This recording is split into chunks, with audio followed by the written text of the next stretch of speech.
Broadly speaking, what advice do you have for business leaders to create that sense of common purpose and kind of working to do something that fulfills the common good in this world that is so polarized and so divisive?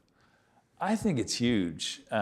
And increasingly, especially for folks in this room and your sisters and brothers out there, everything we see is they are incredibly hungry for a sense of purpose. And it is my favorite definition of vocation, which I really like, comes from a guy named Frederick Buechner. And he said, your vocation or your calling is that place where the deep gladness of your heart meets the world's great need.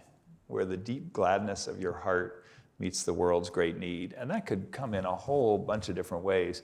But I do think in the language you're hearing from CEOs has really changed in the last decade. And I think more and more are both for their customers and their employees is couched in purpose. And the tricky part is it authentic, or is it the equivalent of greenwashing? Or, because now everybody is talking about purpose. But if it's not authentic, I think it's you're more fragile, because especially your employees can tell.